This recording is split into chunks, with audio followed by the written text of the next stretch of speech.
Donnie and Dolly, the team is supported by ableauctions.ca. Closing your business? We can help.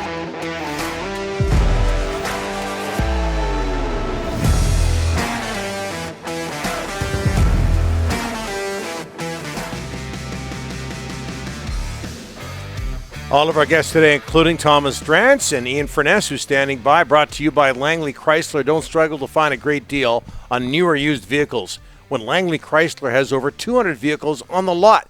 Save up to $10,500 on Ram at Langley Chrysler, in-store or online at langleychrysler.com. As we bring in Ian Furness from Seattle, KJR, Seahawks in Jacksonville on the weekend. How are you, sir? Good, gentlemen. How are you?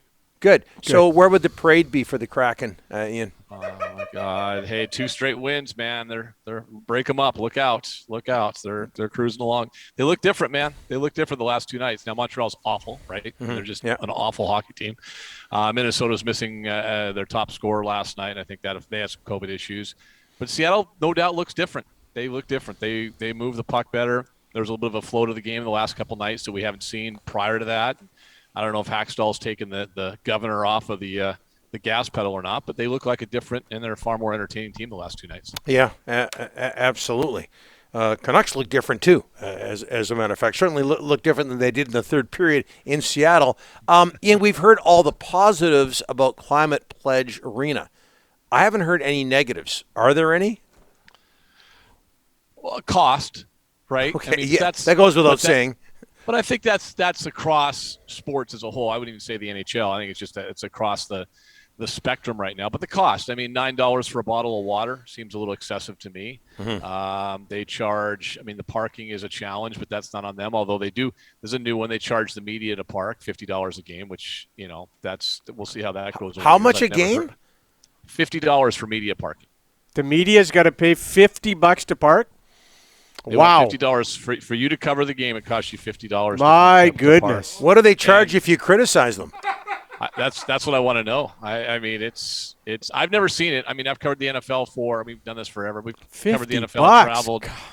We've never been charged to cover the NFL.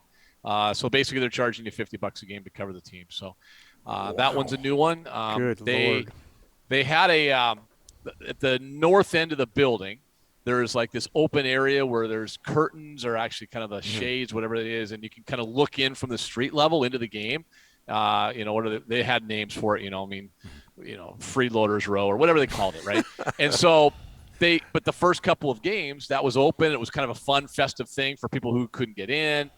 Last night they closed the shades; you couldn't see it. Oh. And they're like, "Well, we're just testing some lighting." And no, you're not. Yeah. You're trying to figure out how you can make that a revenue source. So that's what they're. So there's some nickel and diming, I would say, with the organization. It certainly exists, and and as far as the concessions are concerned, they are excessive compared to places. I mean, I specifically looked around when I was on the road in Nashville, Columbus, Philly, and Jersey, and I walked around the arena because we get there early enough to see, and they're a couple of dollars at minimum higher on everything than other rinks are, but I guess they paid $1.2 billion. They got to find a way to pay for it, right? And did the Kyle Beach story get any play in the Seattle market? It didn't, except for, and I don't want to sound self-serving. On my show, I brought it up yesterday. Yep. I lost my mind. I'll be honest with you. I lost my mind in the first segment yesterday. It sickens me as someone, and Donnie, you know my history. I worked in the Western Hockey League for so many years, and I was there. I was there in the heart of the Graham James situation. And the fact the sport that we all love didn't recognize Kyle Beach and didn't acknowledge Kyle Beach after Graham James. And really, when you think about when the Beach stuff happened, it was basically, 8, 9, 10 years after Graham James all kind of came to light, and Sheldon Kennedy and everything else. Mm-hmm. Everything Sheldon Kennedy and others had to go through. And then for Kyle Beach, his situation not to be acknowledged by the Blackhawks organization, it sickens me, but it also speaks to a broader topic. And that is the fact the sport itself obviously didn't learn anything from Sheldon Kennedy and from Graham James. And that sickens me. It puts a pit in my stomach, and it makes me – I watched the game last night. I'll be honest with you. I was mad. I was mad the entire night. And I'm mad at our sport. I'm disappointed in the sport. And it's really unfortunate. So, yeah, I mean, Did it get play? Not as much here as it probably did elsewhere, but we brought it up yesterday. And outside of me being angry, I'm not sure what else to do. He played right there, right in your backyard with the Everett Silvertips for 4 years. So I think the people of Everett, it would have resonated with that community. Oh, it did. I think that fan base, it did. I think the general fan base that wasn't a WHL fan, they're like, wow, this is really a bad thing. No, it's personal. It was, he was a Silvertip, and then he was a Spokane Chief, and he's here. And we watched his brother play in this league as well. And again, the Thunderbirds have been around for a long damn time. Yes. We know Graham James' name. Yeah. How could that not be acknowledged by those in the Blackhawks organization? The Seattle Thunderbirds have such a rich tradition there. Yeah, absolutely. The legend of Mr. Tanev in Seattle. Uniforms are flying off the rack. The guy's got 6 goals. He's one of the NHL leaders in goal. I mean, Ian, no, I don't think anybody saw this. Well, no, his career high is 7, right? Yes, so, yes. I frankly didn't like the pick from what else that they had at the time when they made that pick in the expansion draft. He's running around. He's still, if he's not leading the team in hits, he's damn close. So, I mean, he's doing what you brought him in to do. I mean, he goes and plays with energy and plays hard. But he's finding the back of the net. He's on one of those rolls. Now, I guess we've all seen this over the years, right? How long can it last? Like, we see guys get on these rolls and, it's like, oh, look at this. He's going to score 20, 25. Well, let's hope so. But maybe this is a case of a guy that's getting an opportunity in a new role and has that, has the ability, just never had the ice time, the power play time, what have you, never had the line mates, whatever the case is. It's an opportunity. I guess that's what expansion teams are about, right? I mean, I think the McCann story is better, to be honest with you. Yeah. I think McCann is just playing lights out for them. And, he doesn't have the same numbers, obviously, but I think McCann we're seeing why he was a high draft pick.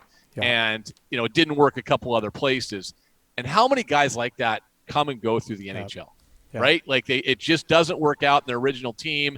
And by the time their entry-level contract is done, then the thought is, well, he probably can't play. And expansion is really good for those types of players. And I think we're seeing that right now with McCann for sure. Jared McCann, 3, 4, 7 points leading the Kraken. He's been a great story. And he creates. And Rick, I'm sorry to interrupt. He creates. Like we talked last week about how they just didn't have any offensive flow. They just didn't have a lot going on offensively.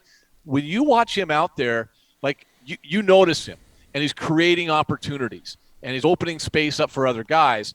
They don't have a lot of guys like that. I mean, they got Tanev's going to run. It feels like Tanev every goal. Now, this wasn't the case, but like when he scores, it just kind of feels like it's because he's ramming through the, just like a fullback pushing it into the net, right? Yeah. That's not the case with McCann, so I think he's a lot of fun to watch. Can you just stop with Jared McCann, That's please? it. Times are tough enough for the Canucks, and you're talking about a guy they gave up on. Just stop right now. Well, listen, I told you last week that Cole Lind was okay for you guys to give up on. You said he was horrible. Horrible. He was horrible in the games he played. I mean, if we're being honest. I mean, let's be. This is a show of honesty, right? Yeah. Like one guy looks like a first-round draft pick. Mm-hmm. The other guy looks like he should be in the East Coast League. What do you want? Jared McCann still hurts here. Please. Is that Ryan laughing in the background? That's the cackle. Yeah. That's the cackle of Ryan Henderson. Mm-hmm. Does his poor newlywed bride have to deal with that cackle? Like from she's in the kitchen or doing something in the other room, and he's just cackling at himself every night around 11.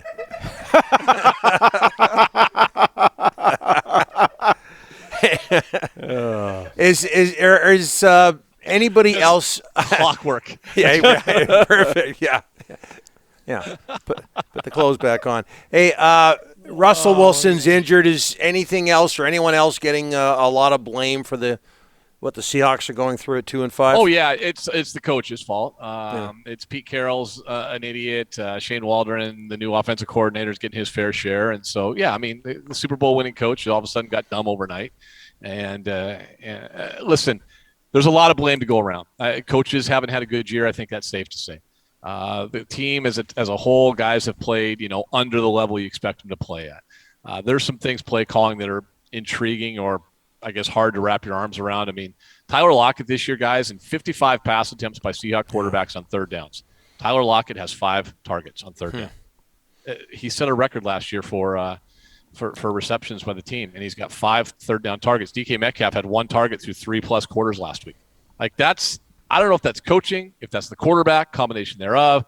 We live in a world where we all want to it's this guy's fault. You know, right? It's this guy's fault. Yeah. I think it's a colossal breakdown on every level. Yeah, tell us about it. Great segment, Ian, except I think you got chocolate in my peanut butter.